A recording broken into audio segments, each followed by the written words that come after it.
What do we do with the Yankees and the Phillies versus Astros? World Series preview. Diamond Diehards is on.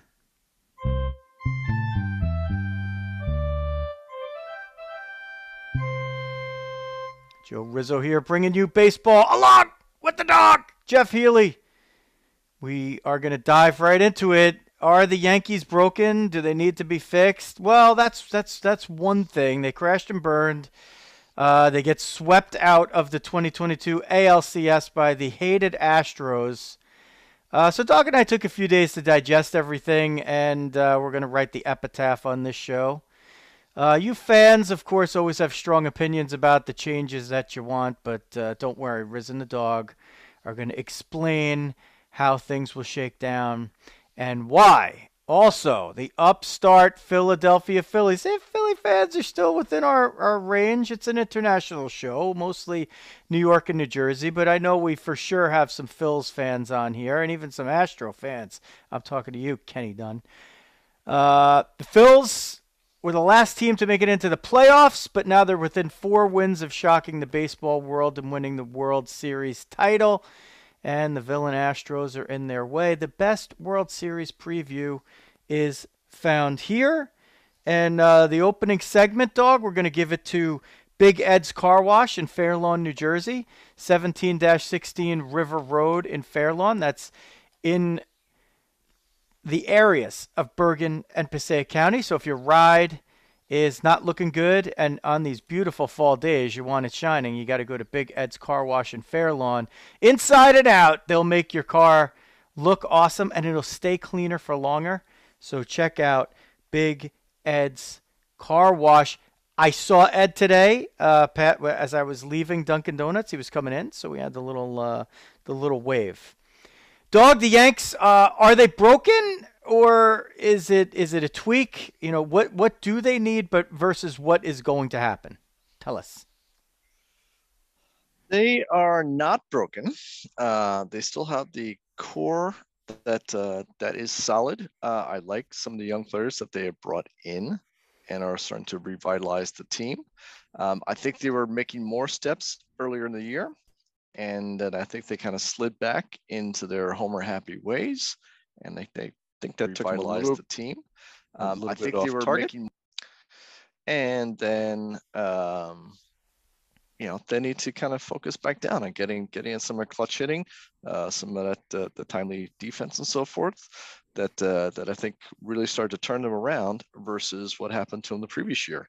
And I think kind of in September they righted themselves, but they kind of righted themselves off the homer bat of Judge and kind of got homer happy again.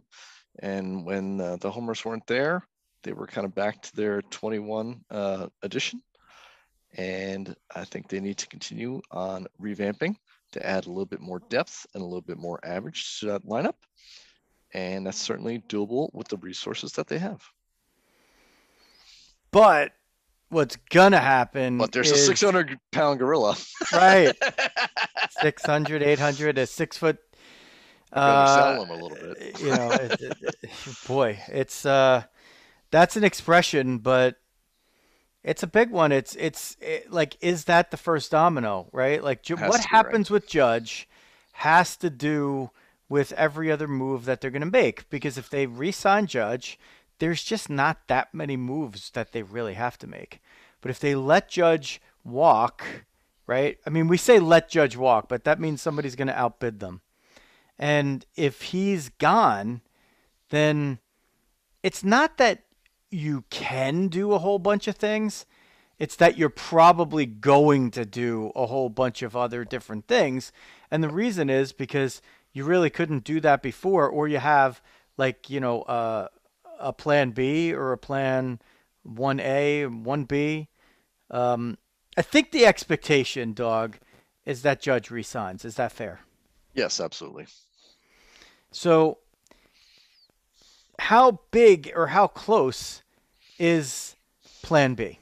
Like, is it like, if you're the Yankees right now, are you really thinking of it as okay, this might really actually happen that he goes to San Francisco or well, I'll tell you one thing. I'll give you here's the most likely scenario that scares me as a Yankee fan when it comes to Aaron Judge. And look, people are saying San Francisco, but they're just regurgitating stuff that they've heard over the past couple of years. He's a, California, blah blah blah blah blah. The thing that scares me the most, if I'm a Yankee fan, Boston? no, Okay. no, that doesn't no because I just don't think with Heim Bloom that that's the direction that they're looking Yeah. to go in. They've worked to just get out from under most of these contracts, and they're worried about Rafael Devers first. And they got Xander Bogaerts is more important to them, or some shortstop, whatever they're doing at shortstop is more important to them and higher on their priority list than Aaron Judge is. So he's not a priority. So the team that so first you got to get the money, right? And you got to look, with all due respect to the smaller market teams who would probably benefit the most from breaking the bank to sign a guy like, like if he signed with the Pirates, like, geez, all of a sudden their stadium would be packed every night. They'd probably be a factor in a division that they could win with all their young players. But let's face the facts. It's not realistic that he's going to go there or that they're even going to make an offer, where he's going to make as much money as the rest of the payroll combined. So, but you start looking at teams that have the money to do it, and you got to start with the Dodgers, right?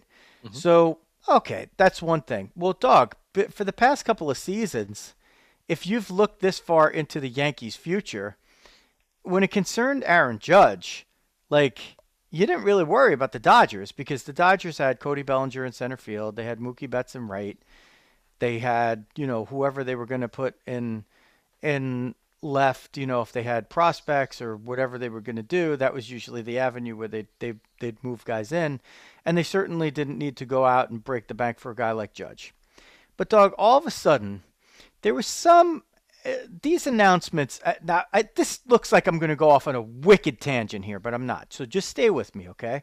Okay. So a couple of months ago, Mark DeRosa, who is on the MLB Network, played in the majors, went to Bergen Catholic High School a few years behind me. So Bergen Catholic Crusader Mark DeRosa was announced as the manager for the USA in the World Baseball Classic, which is coming in March of 2023.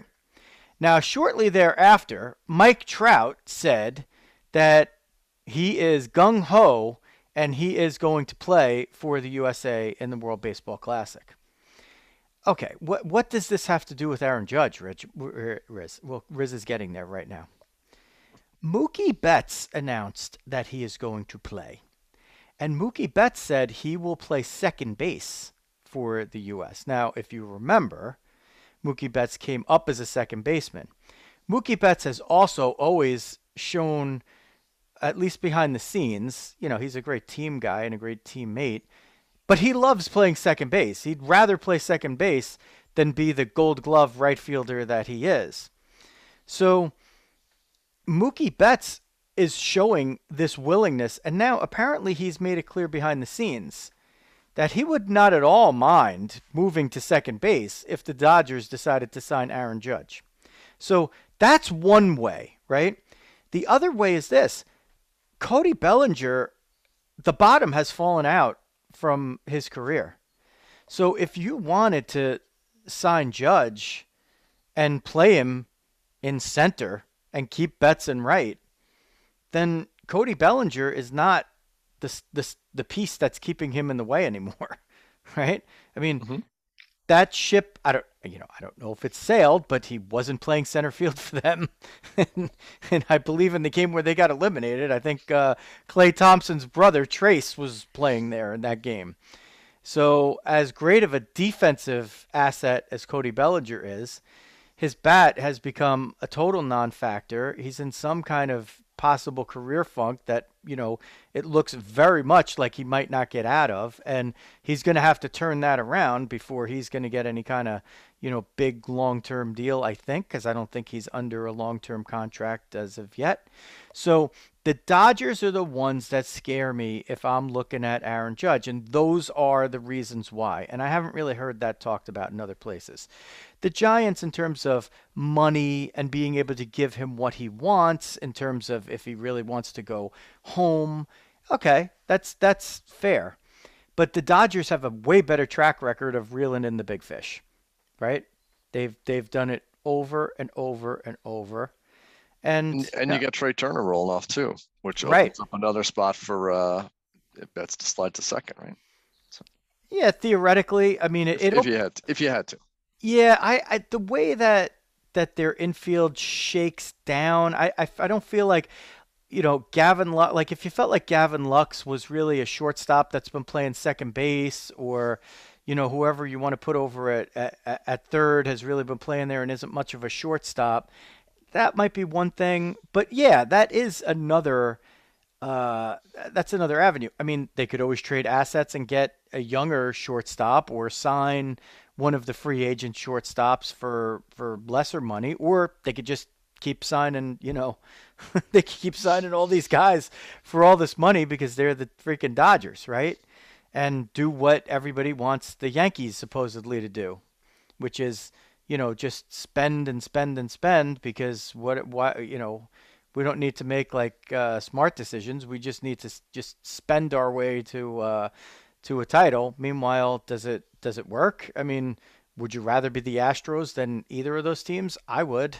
Like I would rather have the cachet that the Astros have right now, whether they keep Verlander or let him walk. I mean, still, they practically, as crazy as it sounds, he was the best pitcher in the American League this year. They practically don't even need him. They got six starters. So, and they spend, but they don't spend the most, and they let Carlos Correa walk, right? So they didn't re-up on him. And what do? They plug in Jeremy Pena, who's a dynamic, younger player. He's not super young. He's 25, but he was obviously stewing there for a few years behind Correa. Maybe the Dodgers sign Correa and Judge, and they say, well, yeah, we're going to go after the Astros with one guy who used to be there and another guy who can't get over the hump against them. So the Dodgers, dog, are the team that scares me, because whereas I don't as much see the Giants thing happening, just the way that the Dodgers have been able to reel in these big fish, via by trade, and then signing the way they did with Betts, or just by the free agency stuff. Like they opened the checkbook for Bauer, right? They opened the checkbook for to make the Scherzer deal, and they got Turner at the same time. So they gave up prospects to do that, and they let Scherzer walk, but like if they want Turner back, that they'll go after him hard. And if he wants to stay, he'll stay, and if not, he'll go on somewhere else. But the Dodgers, they're they will definitely be involved in this. They definitely will be involved, as far as I'm concerned. That's not good. Another big market team to drive up the price. That's be a toughie. I'm But not that makes a worried lot of about sense. I'm not that worried about the price if I'm the Yankees. I'm worried about the years, right? So let's talk about the actual contract and what it could be. Okay.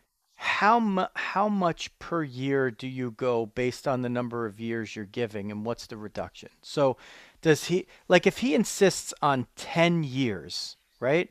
If he insists on it, and I say, well, okay, I'll give you 10 years, but I'll go 250 million. Like, do you think he's signing for that? Like, there's your No, I 10 don't think years. so.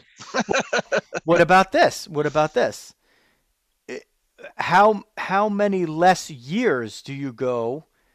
Like, how are you determining what you're going to do? Is it based on the total number of dollars? Is it based on the dollars per year, or is it based on the combination of both? As you know, but maybe You our and I go viewers, checker on this, but okay. and as you know, but maybe not all of our viewers and listeners know, I am always willing, especially since it's not my money, to go. I will give you more money per year. I want less years. That's what I want. So even with Judge, I would consider strongly going close to 50 million a year to sign him to a 5-year deal. 5 years, 250 million. How does that sound? You doing that if you're Judge? Or are you more concerned with, well, when it's over, I want to have guaranteed, 325 million in my pocket? If I'm Judge, I want the max guaranteed number. So this is my last big number that I'm going to get, most likely. He turned down what, 260? So that's what was the Yankees' last offer? It was like 260 or something like that. No, it was 7. It was 7 and 213, something like that. Okay, all right. Yeah. Yeah, apologize. I should have looked it up before. 230 maybe, 27 and somewhere around there. Yeah, Yeah. so it was. I thought it was kind of just below 30, but maybe it was 30 and 7. Could it be? 230. It was 230. Okay. Yeah. So yeah, does he do 250? No, I don't think so. Or well, okay, wait, let's see. This is particularly for a guy who's had a little bit of injury, not a ton, but he's got some. And if you're not 100% that you can, you're going to get the huge bucks after 5 years, I think you maximize the dough now. So I go longer and less money. It was 7 years, 213, but the 230 was because of that $17 million avoid arbitration figure. So it depends how you want to really report that. So you could say 8-230. And it was kind of backdated too, wasn't it? I mean, that's the other sort of game you can play with that too. That it's that number, but then it's the net present value is not the same. So which actually will get interesting because if interest rates have gone up so much that there could be a lot more float going around back and forth with that now. Whereas it didn't matter when interest rates were 1% and you were discounting it, but now that's 4 or 5%. There could be a lot of opportunity for teams to throw a big number out there and then discount out way out into the future. Well, explain that. Which is a not little good. more. Well, yeah, okay. No. Explain it a little more to the layman. Yeah. So basically, money today is worth a lot more than money 5 years from now. So a lot of times what a team will play is, let's say you have a 6% interest rate around now. And in 12 years, that money is worth half as much, is a way to look at it. Or another way, if you had $100 today, earn 6% in 12 years, you would double it.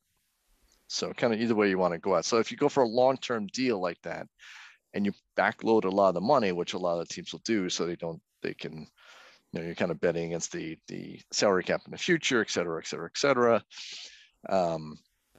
That the net present value or the value today to the player, which is what should matter, could be a lot less than what the headlines go out and say. And the Nationals did that. I can't remember who that was with at this point. Strasburg? Could be Strasburg. I thought it was. Yeah, maybe it was. Or was it Corbin? Maybe they did it. I'm unfortunately I'm blanking on who it is now. But like they had a thing where they did. Maybe I think it might have been Harper actually. That they had like a big number on there, but then actually when you peeled it back, it actually wasn't as good as a lower number from another team. So yeah. So just kind of circle it back to Judge. I think 8-320, 40 million a year, 8 years. The guy who's MVP. 8 years, 320. I think that's I mean, Ohtani will beat it, right, pretty soon. Let's see we got a. So not necessarily be the highest paid player for long, actually at all, right? But that kind of gives him the nut that he needs, that he wants, to basically finish off his career with the Yankees. If you want to make it a 10-320, and you can the way you have to sort of look at it, right, is you're going to sort of you should front date the money. and put it earlier, because that's when he's at his sort of max value. And then you start to trim it down over time. So that's kind of like your argument on that, where, I don't want to be rocking a 45 million with a 37-year-old Aaron Judge. So to kind of match it more appropriately, you would want to front load the contract and then have it come down over time to where he's a part-time player in years 6, 7, 8, let's say, with a more reasonable number. Ordinarily in caponomics, it's the reverse, right? So that's the tough part you have to come up with. The Yankees don't have, I don't think, right now a big long tail in terms of contracts. So you do have some room to kind of go out. I mean, I think per spot track, they got 51 million committed in 2027. So they don't have huge numbers on there, and I think this is the kind of guy that you are going to want to pony out the bucks for. So you'll go to 40 million a year, and you'll give him the 8th year. Yep, I think so that's what it's going to take. So if I go to 50 million a year, but I only give him 5 years, then if you're Judge and you counter, do you just only, like, okay, so say Judge's team comes out there and says 10 years, 400 million. Are you just like, take a walk? Listen, you had a great career here. I mean, that's 10 400 is a tough nut. The last two, I mean, honestly, even the last two of year 7, year 8, you're almost sort of paying for years 1 through 6, right? Yeah, absolutely. You put another 2 years at the end there. Even for the Yankees, that's probably a tough nut. Or you make it that it's like a really crazy low number or something like that, and it's just it's almost somewhat of a game to kind of spread the bonus out over time. But it's just proven that these contracts, like, over and over, when you do them in the short term for a lot of money, they have a way better chance of being beneficial for you. Because even if you make a mistake, you're out of it quicker. And even for the big money teams, when they have those contracts there, they can't do anything with them. They're forced to play these guys. Now, let's give the other scenario here.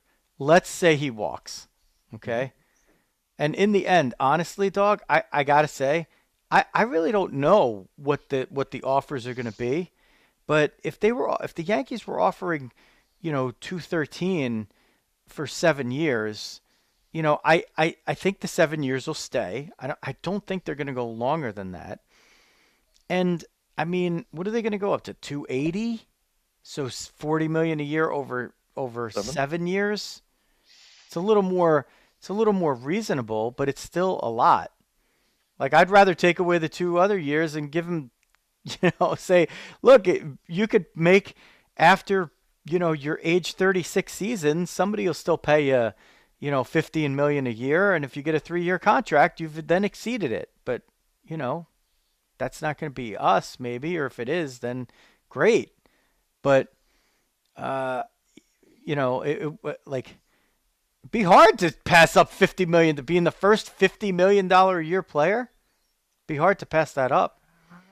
Except if you're looking at the total nut, right, and you're looking at 280 versus 250.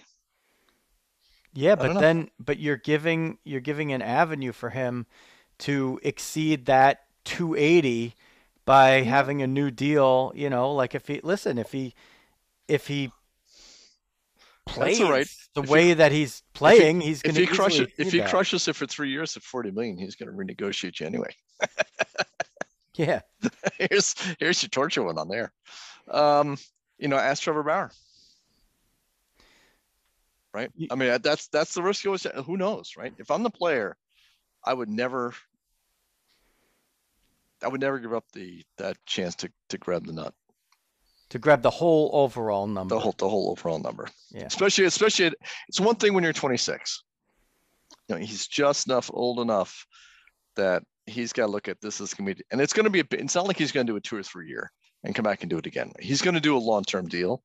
So if you're doing 6, you might as well do 8. because that might be it. And that way, honestly, you're sort of setting yourself up to retire as a Yankee and and all the good stuff that kind of comes with that. So I think once you've opened up that 7 year, you're really talking about what you're going to pay this guy to be a Yankee for the rest of his career. And but again, there's a number that breaks anybody, right? So I mean, a lot has to do with how it ages. It really does. That's when these. So okay, here's another scenario. If you go 7-300, that might just be too much even for the Yankees. Right? Here's another scenario. Okay, so now let's call it. It's not the doomsday scenario for every Yankee fan, because there are some that have said, look, I like him, but it's not the end of the world for me if he leaves. So if he leaves, what do you have? You're not in dire straits if he leaves, because you have a different plan goes into action. And the reason, and really the only reason, is because you have Giancarlo Stanton, who is about, I guess, what is he, 2 years older? He's like a year or two older than Judge. 33. And, yeah, so he's a similar kind of player in that he's a big right-handed slugger who is not nearly as good of an outfielder, but still an outfielder, and also, takes up at bats as the DH. And generally speaking, it's probably easier to get that extra outfield bat in there in some way, shape, or form. They have guys coming up from the minors, maybe Jason Dominguez, instead of him being, a trade piece, is a guy who you say, okay, is this guy ready? Or Cabrera, Peraza, and Volpe. That opens up another spot for one of the three of them to start playing regularly, and see if you develop those three guys as your core. So you still have Stanton kind of clogging that role until 2027. So next season he's 32 million. 2024 he's 32 million. 2025 he's 32 million. Then in 2026 it de-escalates 29 million and then 25 million. So those aren't necessarily for him all dollars that the Yankees have to pay, but that's where it's counting against like their threshold. They don't have to pay him as much because Miami's actually paying some of that salary, if you could believe it. The Josh Donaldson contract is talked about as, what did they do? Why did they trade for this guy? Blah, blah, blah, blah, blah. Way better defensively than I thought he was, despite like seeing him in the league for a million years. And, his hitting just was not good. So he's a guy at $21 million for next year and really no responsibility for 2024 with a $6 million buyout. He's easy to move on from. That's not an issue. And I thought that trade was fine, because even though I liked Urshela, I would have ideally liked to have that trade be IKF for Gary Sanchez, but they needed to get away from Sanchez. They needed to move on. And they should have played IKF more as a contact bat in the playoffs. I didn't like the way that they just buried him. Forget about his defense. Put him somewhere in the line. They could have freaking DH'd him for all I care. He was a guy that makes contact, and they needed guys to make contact against the Astros, and they took him out of the lineup. It didn't make any sense to me. Yeah, I mean, that's sort of the replacement, right? Is that you say you have enough three outcome guys with the Yankees, and you need to continue to develop and get the high, get your McNeil, right? Get LeMahieu like he used to be like for you, right? So either get him back to where he was, or get the next guy who's going to be coming up with that sort of stick. I mean, that's sort of the counter argument on the Judge, right? Is can you get two really good contact bats to kind of firm up, maybe let's say right field and third, and then you got another 20 million to get a really solid number 3 pitcher for the Yanks, right? Or to get that closer, right? That you need to kind of push it to the other, to the next level. Well, you take those resources, you put them in other places that you may have more glaring needs, especially since you covered center, right? Because that was a huge thing, right? If you didn't have Bader, I will give you this one, that if Judge was your center fielder and you're trying to replace it, Now that's a really tough nut for them to kind of come up, because you got to come up with that power, and you've got to cover the center field defense, and that's, you're gonna need to do a couple moves to make that happen. Now if Bader's, your defensive lock in center field, that's already starting to turn the Yankees towards, again, sort of the first half Yankees. I think that we both sort of liked more defense and more clutch hitting, and more a little bit more average, a little bit less power. So that's a first step on there. Yeah, it's a big difference though. It is. Yeah. And I think we covered it last show that now it's official. The Harrison Bader deal was a steal. Dog, Yes. even if you did that as a rental, right? Even if he was never coming back. Like Yeah, if you did that with his playoff pulling performance. Murphy in the playoffs will definitely help it. Yeah, like even if you Yes. just did that, and then the fact that now he could be your center fielder, he's only making 5.2 million next year, and then you could worry about signing him after that. But of course, the guy's from Bronxville, the Bronxville Bomber, and he's a lifetime Yankee fan. He gets a shot to play center field in Yankee Stadium. He's not going to be a guy that is probably too difficult for you to resign if you want to keep him, you know. So and then you got like Aaron Hicks. He's gonna have to be a guy that you want to get off the boards there.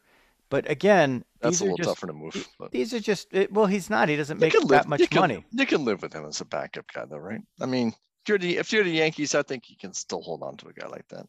Much as I banged away with him, but well, as a 4 or 5 outfielder, I think he's yeah, but if you want the kids to get in there, you got to mess around with some other positions, and he's going to be a guy that gets out. That's true. Like he doesn't make that much money, but he's 33 next season, or is it this season?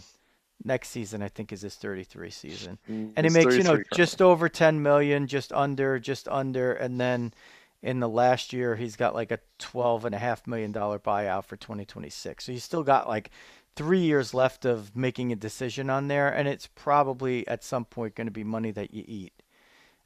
Depending on what happens, like how bad his knee was. He was out for the rest of this season, and if he's an injury casualty, then that would be another year that you have off if it was a serious knee injury, which we hope that it wasn't.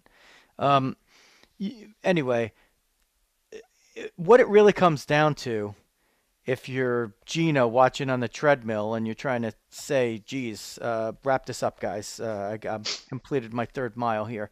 What it all comes down to is that first domino with Judge has to fall, and the Dodgers and the Giants figure to play a part in it, especially, I think, the Dodgers. And the scary part, in addition to the Dodgers being in there too, Dog, as a final thought to just wrap this up, is sometimes if the stuff doesn't move on the first domino, the front offices will start to make other moves, and they'll just move on and make the plan B, and they'll put it in action, and they'll take the better offers off the boards for the big guy. We saw it happen when the Yankees were going to not sign A-Rod, and then in the end, George Steinbrenner himself stepped in and re-signed him. But the Yankees had started to make other moves, and things might not happen right away. It might not be such a shotgun thing, even for a guy who hit 62 home runs in the non-steroid era. I mean, but there's other factors that are in there. The age is a big factor because it affects the years and it affects the dollars. And any team paying him knows that, look at the Pujols contract, look at the A-Rod contract. You are paying tremendously diminishing returns. The only way it would never happen is if somebody's Barry Bonds. And you got to think too, as he ages, right, he doesn't have the average generally. Right? I mean, this year he's sort of been past. He's had the lower average. The power generally drops off over time. That's another one, I guess, in your argument why you want to sort of go with the shorter term deal. And if I'm Judge, I don't want to go with the shorter term deal. because his value could peak earlier than other players like that. He's what helps too is that he's a great defensive player, and I think Hmm. that I don't see his defense really diminishing quickly. Like he looks like he's the kind of player who will, he doesn't, even if he's like half the defensive player that he is in 5 years, he's still going to be probably really good because he's great Yeah. defensively now. So, great. I mean, he played center field with no problem. I actually think he's probably just as good in center as he is in right. So that's a big help, and that gives him maybe a little bit of an advantage over some of these other guys when we're talking about the contracts. All right, before we switch over to some of the other stuff, we got some good stuff going on in the chat tonight. George Moore is our pal, of course, a big Met fan, rooting for the Astros. Uh, the Hilberts are checking in. It says Carol, but we know that's Boomer because Carol doesn't allow Boomer to have a Facebook. Go, baby. Mascolo Group, dog. Mascolo Group, right? There you go. They're serving all of your real estate needs in the northern and Pascack valleys and all of northern New Jersey. So if you're looking to buy, looking to rent, you're looking to sell, you're looking to be a rentor, whatever it is, GaryMascolo.com or call 201-615-3665. All of this information, even the stuff about Big Ed's Car Wash, as always, dog, you can find it in the description of wherever you are catching this podcast. So if you are on the Facebook Live, it's in there. You just click, it's a whole big thing right at the start. If you are on YouTube watching this, it's in the description. If you are listening on Apple Podcasts or Spotify or any of the audio spots, then you could always find all of our supporters there, our sponsors there. So GaryMascolo.com, where you will find all of the answers to your real estate needs in northern New Jersey. Okay. We'll go to the chat here a little bit. George Morez is asking if I am okay admitting that the Yankees just weren't good enough. I mean, yeah, they went straight up against the Astros and they got their butts kicked. They just, they ran out of players that they needed to beat the Astros due to the injuries. Their injuries sort of all hit in the two spots where they really needed people. They hit in the contact guys, which is LeMahieu and Benintendi. So you could have gotten Cabrera out of the lineup potentially. He was not hitting the ball, basically. Like, forget about getting hits. He just was striking. He was one of the guys striking out. Donaldson was not making contact either. So if you Terrible. had LeMahieu playing third and you had Benintendi playing left, I think maybe if they were doing that, they might not have even made the change at shortstop. They might have just kept IKF in there. And to me, that would have cut down their strikeouts. I don't know if it would have cut them in half, but it might have because those positions were all pretty guilty in the Astros series. So you get a couple of guys on base and you're playing, three close games and one blowout. You turn one or two of those games around, you're going 2-2 into game five. Who knows what the hell's going to happen? You're right. Pitching, the We pitching started to, wasn't really the issue. yeah. I mean, we talked about it was the big boppers, right? That's what we're saying, that the Yankees have the chance of the big boppers going for it, kind of like the Phillies are going to. I mean, it's almost the Phillies going to be almost a similar sort of situation, even more tilted. Frankly, the Yankees are a little bit more balanced than the Phillies, but you just didn't get the big boppers, right? And they just that was it. It was KKK. You couldn't get anything really going on base, and you simply didn't have that power that you needed, and that was kind of keyed them down the September stretch. It just didn't show up against the Astros. And the other thing was two or three too many injuries in the bullpen, right? If they, Yeah. they missed Michael King, they missed Clay Holmes from, early in the year. He certainly wasn't the same guy. Even by the end, Nestor Cortez was a little banged up, but he was still giving you whatever he had. Um, Chapman was a non-factor basically this year. I mean, it wasn't a non-factor; he was a negative factor. He wasn't even on the roster there to help them out. There's only so many guys that you can go through, and when their injuries are occurring later, than the trade deadline. There's just not too much you could do about it except to hope that guys that you could bring up from the minors will come in and make a difference for you. So they were a little short on the bullpen. They were a little short on the contact guys, and it was all those, the confluence of injuries happened in those two areas. So again, if you bring back Judge, you go to fortify the bullpen. You got other starters that are going to come back and be healthy. There's no shortage really of starting pitching as I see it. I think there's two paths for the Yankees: the with Judge path, where they just make a tweak here and there, and the without Judge path, where they go around and revamp a couple of positions and maybe open up spots for young guys and let them play. You actually, just real quick on that, if you lose Judge walks, do you take a pause and try and move some of the big numbers and kind of play the kids for a year or two and try and reset to reload for a longer stretch run in a couple of years? Or do you say, you know what, we're the Yankees and we just have to go out and compete for the World Series every year? I think there's a market that you have to explore to see what you're going to get if you move some of these guys. So if you lose Judge, the other thing you could consider doing is seeing if you could move Stanton. And then if you move Stanton, now you have, basically you could do what you want, where you want. You're kind of free to do that. I think that another negative that I didn't talk about is if you lose Judge, there's a bigger chance maybe that you lose Rizzo. And of course, I love who do I talk about all year? Rizzo and Bader. Who are the two guys that show up in the playoffs? Rizzo and Bader. I mean, I don't want to say, I told you so, but I've been telling you so. If you're just listening for the first time, I'm telling you so.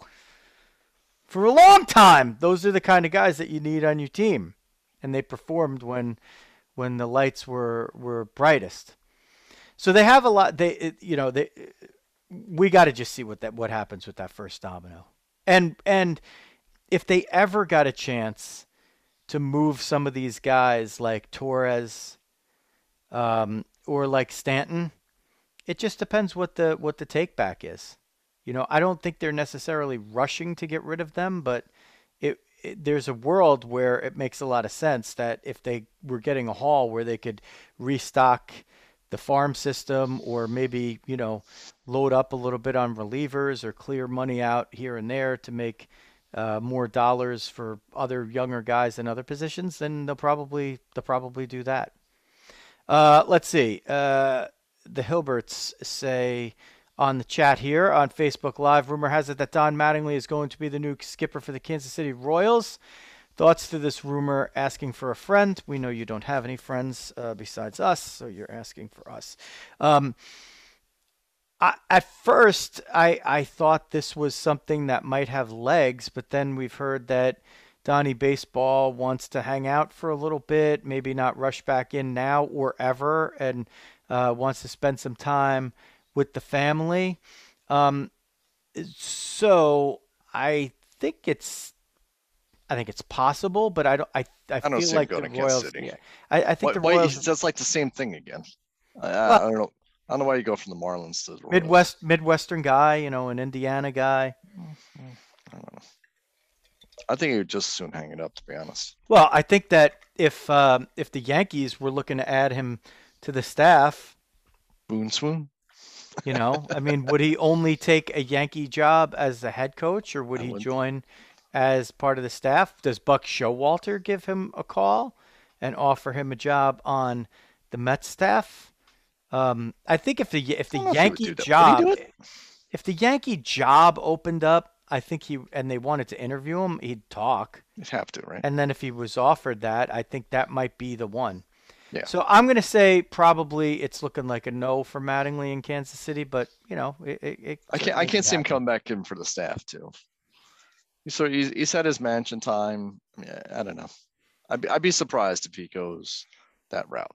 Well, you know what? A lot of these managers that were pushed aside during some of these formative years are starting to come back into it, like Buck.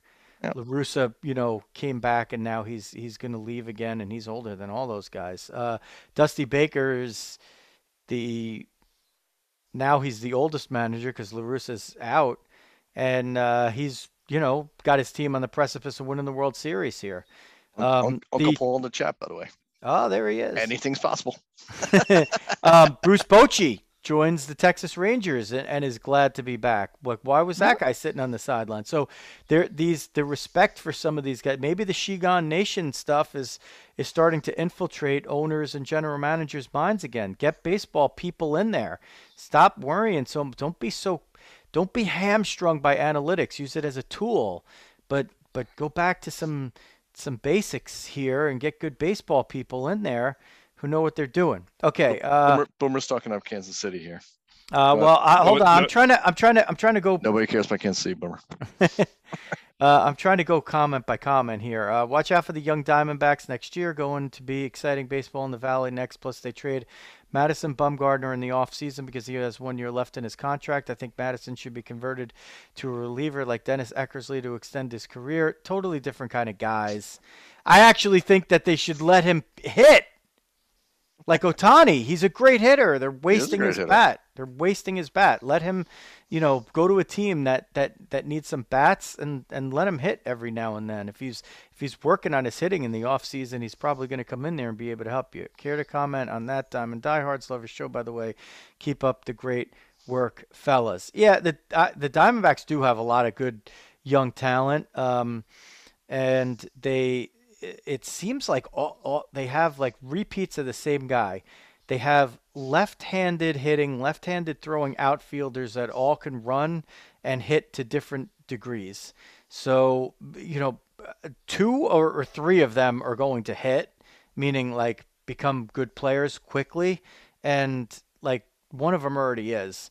So but again, your problem if you're Arizona, Boomer, is that you have the Dodgers in front of you, you have the Padres in front of you, you have the Giants in the mix, and now you have the Rockies who are talking about, throwing some money at different players, including your guy, Dog, Brandon Nimmo. Apparently they're going to get ready to offer him a 5-year deal at $115 or $120 million, and it's going to be hard for the Mets to make a decision on that. So that division stacking up is looking like it's pretty good. But you know what?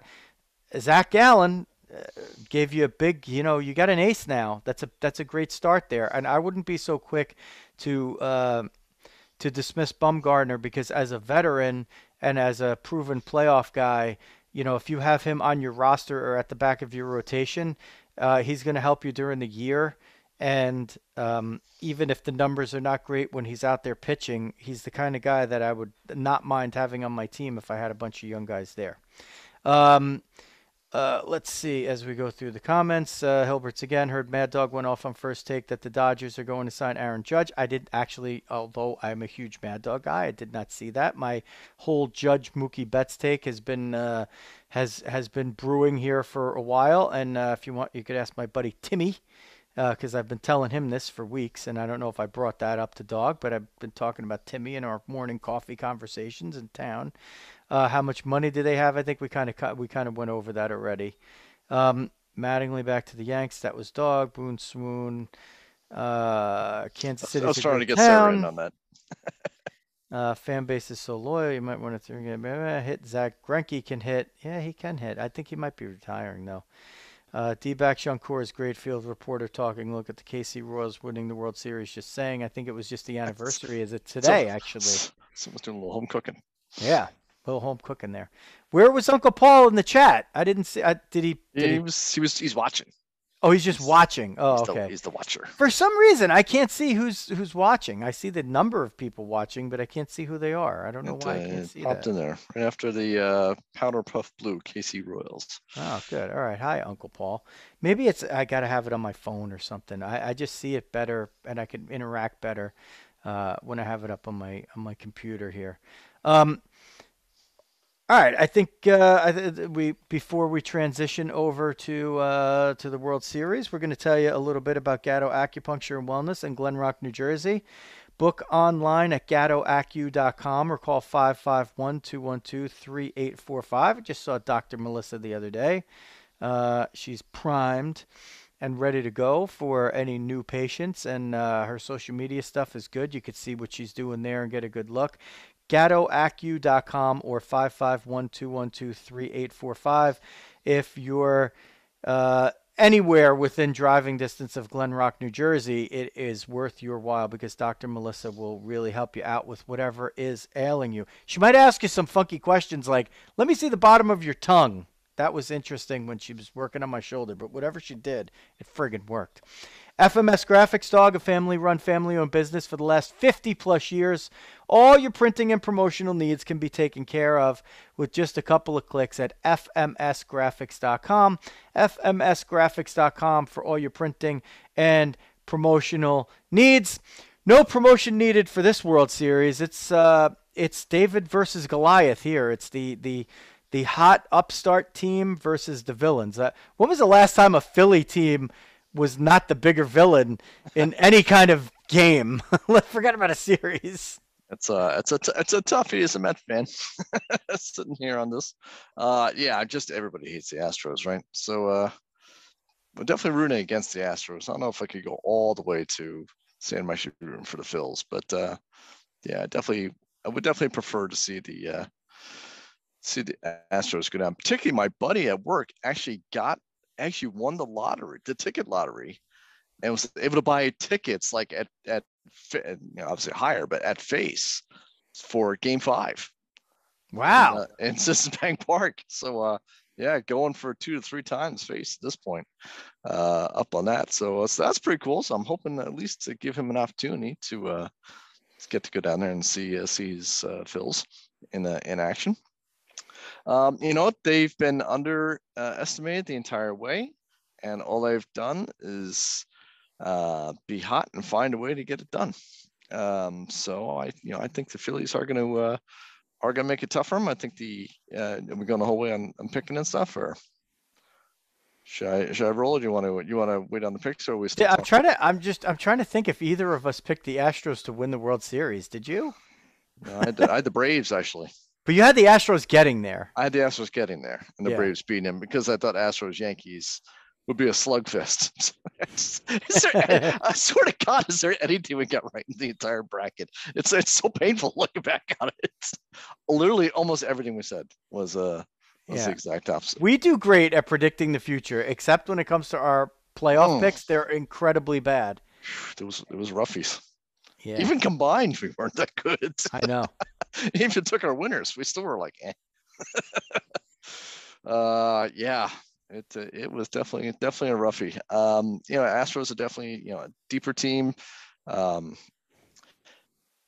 better pitching, obviously overall. I mean, Phillies do have they got a couple top ones at the top. I mean, not quite as high as the Astros, but they can kind of keep them in it. They've got the boppers to kind of keep them in line. You're going to need to see the rest of the rotation keep it going so that Harper isn't just pitched around constantly. That will probably be the key to see if the Phillies, second and third sort of hitters can keep the Astros honest and get Harper the opportunity to help change the game for him. And my guess is Phillies keep it close, but I'm going to go with the softball layup of Astros in 6, which should probably translate into Phillies in 5. Wow. It's just too hard to pick against the Astros, kind of like it. But it really is. So I'm like a mixed martial arts guy, and one thing that is always said over and over in MMA, especially as that sport, which is still a relatively young sport, has evolved, is styles make fights. And in this case, there's intrigue because the one thing that the Phillies do really, really well is like they can kill you with like any part of their lineup, more so than the Astros. Mm-hmm. The Astros have shown, here and there, but the Phillies lineup is definitely deeper and there's way less room to make mistakes.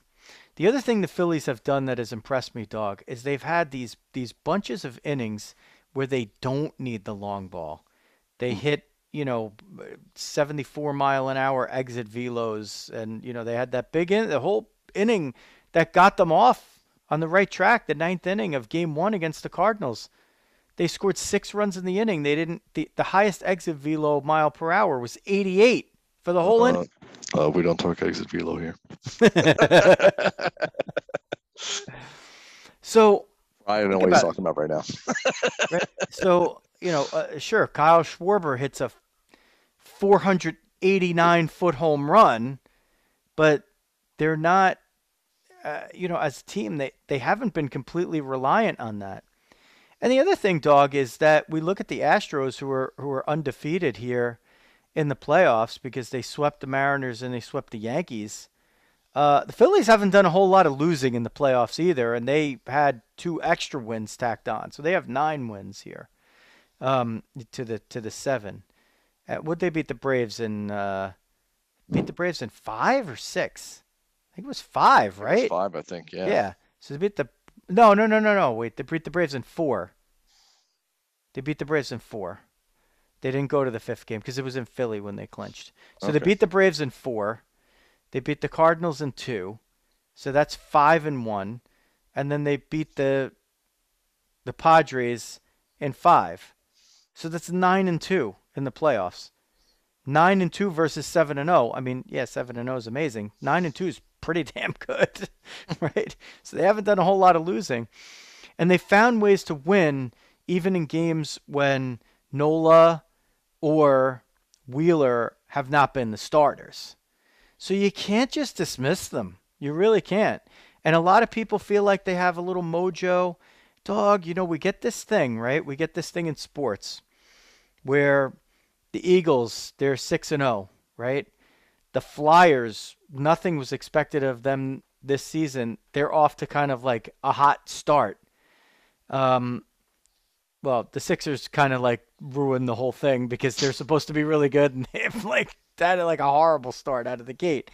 But there's a little Philly sports mojo going on right now, and it's clearly coming from the fans, and you could see that it's carried over into the players. And if they walk out of there with even a split, I mean, you gotta like their chances here in this series. I mean, they're a live underdog, you got to feel like. But we've also seen the Astros just put back, so many teams. Like the Mariners could not have played them any harder than they did. They lose. They're winning Game 1. They're a strike away or an out away, and they put they 2 guys get on, and Yordan Alvarez hits a 3-run homer, and a 7-5 lead becomes an 8-7 loss. The next game, they're winning by a run. They get a guy on ahead of Alvarez in the 8th inning. He hits a 2-run homer. They win 3-2. The next game, it's 0-0 through 17 innings. And then Jeremy Pena hits a home run, and they still have a pitcher to come in and finish it off in the bottom of the 18th, and they win 1-0. And then, of course, we saw what they did to the Yankees. 3 close games and one where it wasn't as close. So if the Phillies can sort of get over the hump in one of these games, especially in Houston, they got a real chance, and they have their 2 aces going in the first 2 games. So, it's not inconceivable to think they could walk out of there with a split. It's not even that beyond the realm of possibility that they could walk out of there. I mean, I don't think I would be completely shocked whichever way the first 2 games go. 2-0 for either team or a split. I won't be shocked because there's so many scenarios in which I could see that happening. And if that's the case, you usually have to give the underdog a little juice. So I guess if we had to make a pick, I'm just going to make a pick with the heart and say the Phils. I'll pick the Phils in 6. I think that's their best avenue to victory. If they get to that 7th game, it's going to be real tough.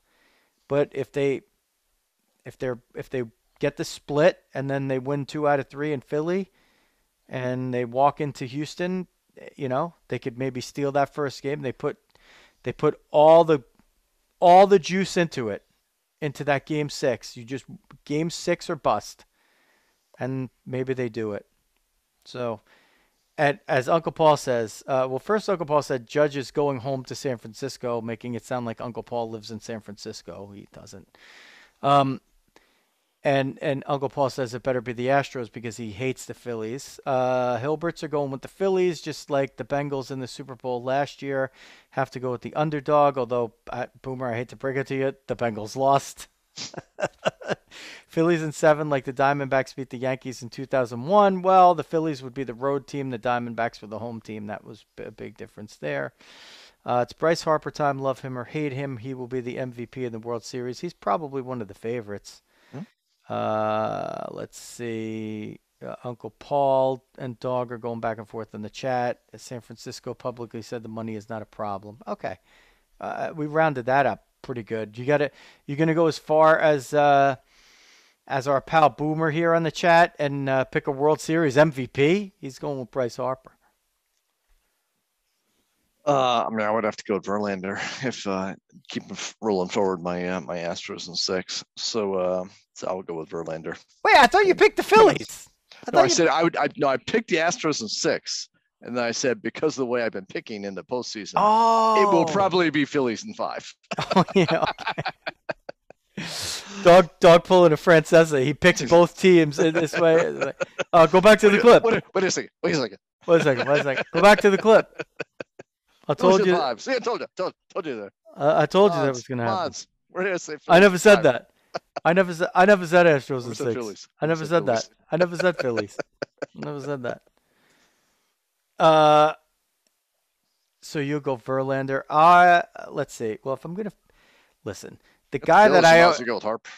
No, the guy I always go with is Nick Castellanos. Okay. For some reason, I just feel like that guy. That's probably a good call, actually. If the Phillies actually do want to pull it out, they need to get big contributions from somebody not named Harper. Although it could be like Real Muto. I was thinking Dog should pick Real Muto because that was like a guy that we always talked about. Torture, man, that one. Torture, yeah. That one hurts. That one hurts for the Metsies. We should have ponied up the Bucks. Yeah, you say that now, but you'd be a year into what, a 5-year deal for him, and what would you do with the number 1 prospect in baseball, who's going to be your starting catcher, starting opening day next year, for way less money? We could alternate him back and forth. You don't want to DH him. You want him to catch when he's young. Catch a lefty, bring him to catch a righties, flip flop on DH. We could find a way to make it happen. McCann's killed us. So it's like when you have I like McCann. You got to root for McCann, but it's like when you have a quarterback and you use your first round draft pick on another quarterback. You can't play both guys. It doesn't make sense. You're not going to ever, and you got to pay him. You're not getting the value out of the pick. So, don't do it. It's fine. You suffered through the hard part of it. You still have, McCann and Nito there to be your support guys. We'll work it out. And now you got your bad dude back there. You could catch, let him catch half the games, 100 games, or more than that if you want him to, or if it works out. You're set. Now you did it. You got over the hump. It changed the season for the Baltimore Orioles when they brought up their guy, Adley Rutschman. So if you're a Met fan, it's reasonable and realistic to hope that the same thing is there for you. And you have more established guys that can take the pressure off of him. He doesn't even have to be front and center. He doesn't have to bat, that high in the lineup. Now you got to make a decision in center field because apparently Colorado's going after your center fielder. So Duffy. Wouldn't it be? You got Marte. The Mets. Yeah, I will say the Mets can. There's a path on that, right? There is. You got Marte in center. You put McNeil in right. You go with defense with Guillorme at second, and you save the Bucks and use it to keep DeGrom. Maybe that's it, or another starter. No, I don't think you're worried about those. I think they'll They don't really have. I mean, I think they'll Beatty. partition their starter dollars differently from their fielding dollars. That's fair. Mets really need the. I will say it. Coming back to it, it's. Which, by the way, actually, hold on. Let me finish off you with your World Series MVP. You stick with Castellanos? Yeah, I'm gonna stick with Castellanos. Okay. All right. Well, Yeah. make sure. So the Metsies need to between the Canna Escobar, that was exposed as a weakness for him. That was just not enough there. So that's either got to get answered with Beatty stepping forward and Is he gonna seizing be it for the year. is he gonna be ready, Beatty? I don't know. That's a good question. I should check. I was assuming so. I hadn't heard that he would not be ready for spring training, but I don't actually know that. So I'll have to check that. Okay. Um, and or you probably need to have the depth of one other legit, you know, toolsy kind of guy in left field, in my opinion. Like that, I think left field, I think is sort of the obvious one to sort of upgrade. That I think you're gonna need that extra juice, a little bit extra power, maybe a little speeds, particularly if Nimmo's not there. Good on base guy, et cetera, et cetera. Kind of replace that. Is there any chance Because that you're asking a lot with Marte and McNeil. Like if Marte's got McNeil and like Canna on either side of him, well, you're asking a lot of an aging center fielder. is there Maybe any two. chance that they move Ronnie Mauricio to the outfield? Beatty was the one they were kind of moving out there. So I think if anyone's going to go, I think it'd be Beatty. I haven't really heard that with Mauricio. Where's he gonna Um, go? I don't know. Good question. I mean, he's blocked at short, He's like right there. Yeah. right? Maybe. I mean, I think that's what they were kind of playing around with. So I think down the minors, I think they had Mauricio at third and Beatty was playing left a little bit. Maybe that's the answer. Maybe. Shortstop to center field sometimes is a good formula. It Yeah, worked for maybe. Robin Yount, I did work right? for Robin. Yeah, Robin Yount, dog, one of your favorite players. exactly. Rolling off the dice. Yeah. um, didn't work so well for Rosario. Uncle Paul asks if Kana is a free agent. No, he's not. No, he's not. He's 11,166,666 next year, and then a club option for just over 12 million the year after. So he's a nice Yeah, player. I it's mean, good. Good. listen, I must say, good bench play. Had a lot of clutch hits for him. I mean, definitely a guy you want on the team. I think between the two of them, I think you could live with one of them in the lineup. I think with both, I think that kind of exposed the Mets a little bit. and you have Escobar for 9.5 million next year, and then a club option for 9 million the year after. Both guys are 34. So they do have a lot of decisions to for a team that has a lot of decisions to make, it's not really talked about Yeah, there is that much. there's a ton that's off. I mean, that's what I mean. There's two different ways the Mets could go. I mean, I think they're going to go with the chips all in and still pushing forward, particularly since Cohen just got the team. But there's another one that says, you know what, just rip it down and then kind of rebuild with the younger guys and then add it. I don't think that's the case. I don't think Cohen brought him in like that. But they have a ton of flexibility on it. They have a lot of guys coming off. Um, I guess either flexibility or it's, you're going to be forced to pay up a lot to bring back. You're going to have to pay up more to get the same guys back a year older, right? If you want to look at it from the downside. So it's kind of interesting though, your point about, Kana and Escobar, you start to, okay, 34, right? McCann 33, Bassett, if he's going to be in that rotation, right? Because you got a year left to him. Yeah, he'll stay. 34. Uh, Cookie Carrasco, I don't know if he's going to be back. Probably, 36. probably not. Marte 34. DeGrom 35. Scherzer 38. Darren Ruff, he's you have him for another He's coming year. back. You have him for another year at 3 million. So you got some guys taking up positions that are long in the tooth there. So if you're looking to get a little younger, then yeah, like you're gonna, want to get those guys Yeah. named Escobar and Kana. Some, well, I mean Escobar's a switch hitter, but and Khan is a righty. But you want to get them some platoon help, or you want young players behind them Yep. to push them. So Yeah, I and don't know. the pitching, I mean, the problem for the Mets is that they have some depth coming up in the position players, but there's not a ton of the pitching. They sort of kind of have their top guys are sort of up here already with like the Petersons, McGills of the world, and you're waiting a couple of years for Calvin and guys like that are really sort of the next sort of batch that are kind of just hitting Double-A at this point. So you're probably a good solid 2 to 3 years away, and you've got some old pitchers there to bridge that gap. They got some challenges right there. The interesting thing to me, though, is that as long as they keep the rules the way that they have been, um, older pitchers have fared better than older hitters. Like there's a lot of examples of pitchers finding it and then figuring it out and being in better shape and keeping their stuff, and even like Verlander, right? Like having a catastrophic injury where he pitched him one game over 2 years, it comes back and he wins the Cy Young in the American League at 39, and wants to pitch until he's 45. It You helps know, when you get to go home and work out with Kate. So it does. it's not that It does. serious squats. Whatever. That's a lot of Whatever it squats takes. there. Whatever it takes. Um, so that's why I'm less reticent, and I'm less worried about, the age number next to DeGrom or even Bassett. Like, fine, let him go. You don't need necessarily younger, less established guys until they're ready, right? So not necessarily a rush there when you have those guys at the front of the rotation, but again, the Mets, if you take DeGrom and Edwin Diaz off this team, your team looks a lot different. Mhm. Looks a lot different.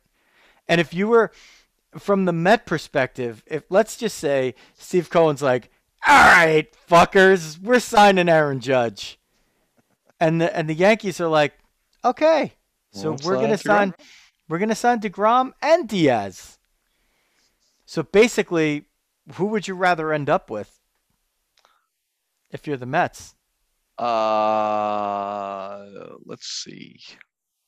Well, first of all, I'm not sure. I think DeGrom and Judge probably have pretty similar numbers. They're not the length, but the AEV. I'm gonna guess DeGrom. DeGrom's probably gonna get a 40 handle, right? So he's probably right there with Judge. So then you're gonna have Diaz on top as that. So I guess maybe just play DeGrom Judge. I'd rather have Judge. DeGrom's got a lot of injuries. I'm a little nervous on the DeGrom one. I think DeGrom. I think if you're stone cold realist, you would not go 40 million, 4 years, 5 years, whatever it takes for DeGrom. I think that's going to be an owner override, and I think Cohen's going to say it's going to be 40 for whatever it takes, and we're going to retire his number, and he's going to be my first hallmark guy of the Cohen era.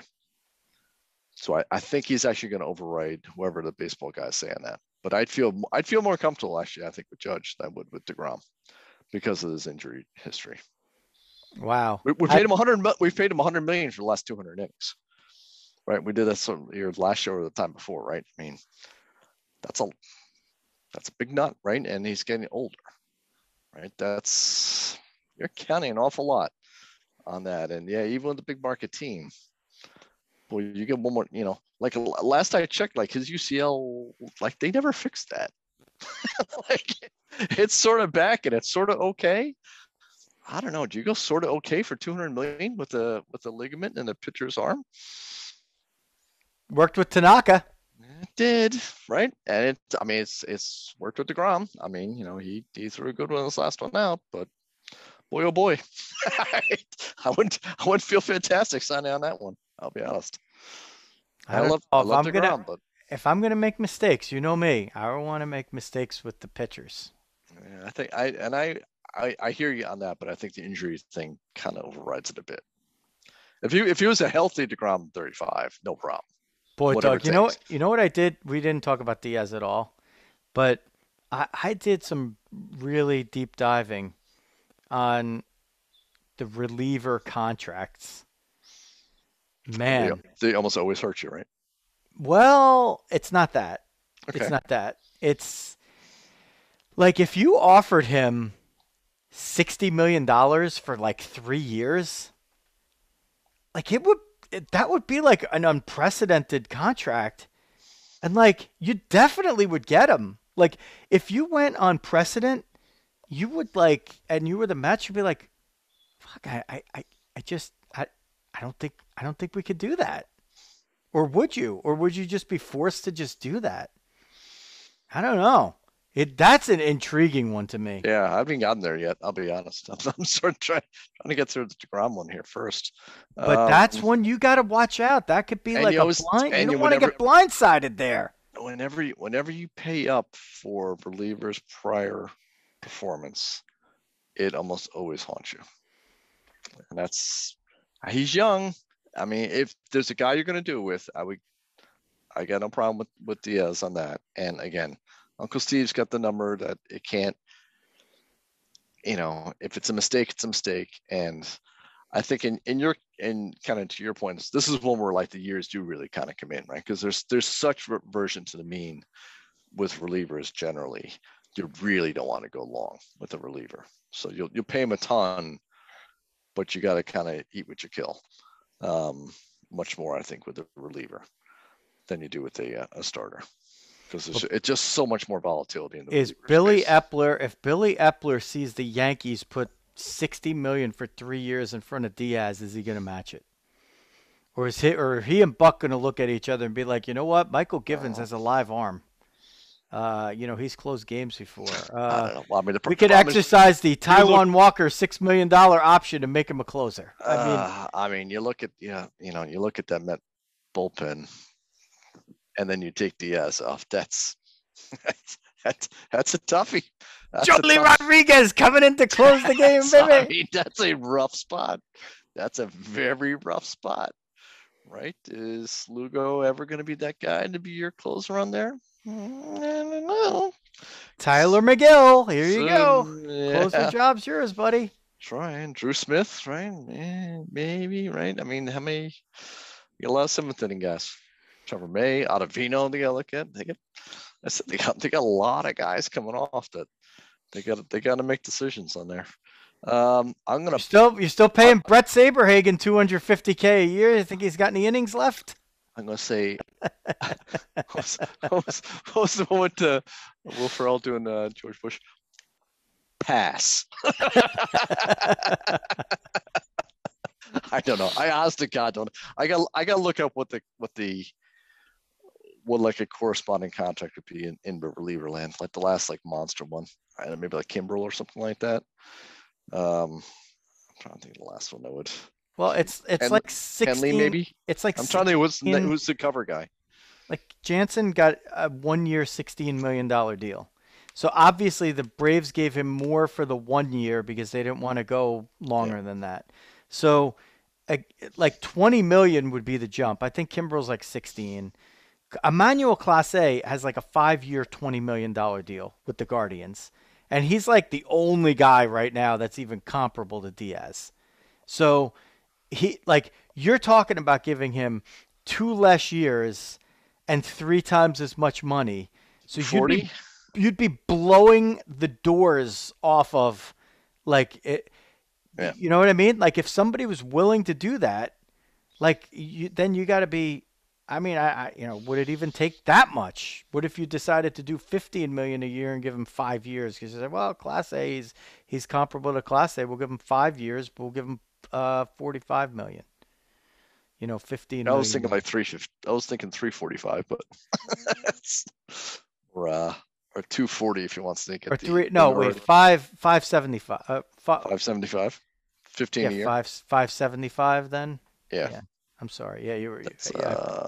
I wouldn't do that. I wouldn't go 5 years on a reliever. I think that's just begging. So then you get to 320. Three at 20 million a year. I'd probably do the 240 easily. 3 45. If you squeeze my arm, 50. I don't know. Any more than that, you're just, I don't know. The Yankees are banging on the door, and they're saying, you know what? If we had a closer, we have the next, we think we have the next Mariano over here if we sign him. That would just be absolute torture. And then what are you going to counter? What are you going to counter? 3 years, $51 million at $17 million a year? He's going to say, no, I'll go. Timmy Trumpet is coming from Australia anyway. He's landing at the same airport. He'll just go to the Bronx instead of Queens. You're going to let him walk for that difference? I'm telling you, this might be the big. We're talking about Judge. We're talking about DeGrom. Diaz might be the most intriguing guy of the offseason because I think so. There's a lot of people being on it. Yeah, and it doesn't take that much in terms of years and money to be a player. What if he went to the Dodgers? How freaking scary is that? There you go. Instead of Kenley, and you got Diaz coming out. Oh my Lord! Who did they have? Yeah, think about it. Right. I mean, that was the only hole the Dodgers really really had is like the closer was. If you got the best closer in baseball, then oh my Lord. Yeah. Think about that. You don't think the Dodgers are gonna? It's a shorter flight from Sydney to L.A. than it is. Is that really the deal? How they're gonna design the deal? Timmy Trumpet. Timmy. Good job at a big spot. That's Timmy. I guess Jerry Seinfeld called the Timmy deals going on in Citi Field in September. That might have been peak Mets. He's not wrong.